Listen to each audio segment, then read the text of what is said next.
हाम्रो सभापतिज्यू त विधिवत हिसाबमा त्यो चिज छानबिनमा सहयोग गर्न तयारै छ तपाईले के हैन।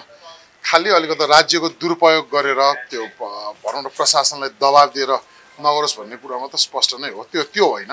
किन अहिलेको परिस्थिति त्यतिमा मात्र सीमित छैन। अब बाढीको त्यतिखेर सर्वदलीय बैठकमा जाँदाखेरि पनि हामीले भनेका थियौं सरकार कुहिरोमा हराएको काग जस्तो भएको थियो भनेर।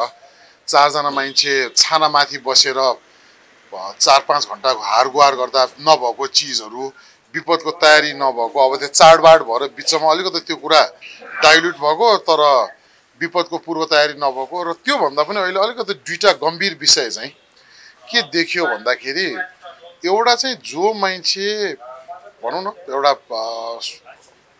संयन्त्रबाट भ्रष्टाचारको चीजमा दोषी भएकोसँग लिएका जग्गाका विषयहरु एउटा हैन जुन चीजले गर्दा त्यो पार्टी भित्र पनि एउटा आलोचना भएको त्यसले सुशासन कहाँ लान्छ जस्तो अहिले त्यो जग्गा दान गर्ने मान्छेको पार्टनरहरु खोज्दै गयो भने त्यो कहाँ पुग्छ भन्ने कुराहरु एउटा गम्भीर विषय भयो। अर्को चाहिँ तपाईले याद गर्नु भन्दा यो भन्दा अगाडि पनि उहाँको चाहिँ कस्तो नेचर थियो भन्दा अध्यादेशबाट काम गर्ने अनि यत्रो सार्वभौम संसद छ सबै चीज छ अनि अध्यादेश पनि उहाँको चाहिँ कस्तो थियो भन्दा साना दलहरु र उहाँले अलिकति पूर्वाग्रह राखेको दलहरुलाई चाहिँ तोड्नको लागि चाहिँ त्यो अध्यादेशको कुरामा चाहिँ हामीलाई ठूलो शंका थियो के किन पहिला पनि गरिसक्या भएर हैन। सो मेनली चाहिँ हामी त्यो कुरामा बस्या। अब आज हाम्रो त्यहाँ सल्लाह अनुसार हाम्रो कार्यदल बनाएको छ। हाम्रो तर्फबाट मान्य शिशिर खनाल हुनुहुन्छ, उताबाट हाम्रो मान्य राजेन्द्र पाण्डे, त्यसपछि आएर नेकपा माओवादी केन्द्रबाट हाम्रो शक्ति बस्नेजी हुनुहुन्छ। उहाँहरुको कार्यदलले चाहिँ यसलाई एउटा औपचारिक हिसाबले अगाडि बढ्ने हाम्रो त्यहाँ सहमति भएर उहाँहरुले काम पनि सुरु गरिसक्नु भएको छ। सो यो दुईटा चीजमा चाहिँ अब हामीले पहिला ध्यान आकर्षण गर्ने, पहिला सरकारको पनि गर्ने, राष्ट्रपतिको पनि गर्ने, सभामुखको पनि गर्ने।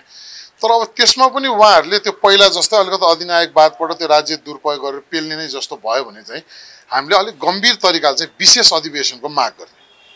विशेष अधिवेशन तत्काल किन नगर्ने भन्ने त्यहाँ सल्लाह भन्दा राज्यको व्यवहारहरु बढ्ने र चाडबाडको बेला भएकोले गर्दा कन्सिडर चाहिँ हामीले गरेका छौं। त्यसले गर्दा एउटा एकदम राम्रो सुसंस्कृत तरिकाको राजनीतिक अभ्यास भएको छ जुन पहल योपालि राष्ट्रपाले गरे तापनि प्रमुख प्रतिपक्षी दल पनि जिम्मेवार भएर चाहिँ यसलाई आज सबैलाई बैठक बोलाएको छ।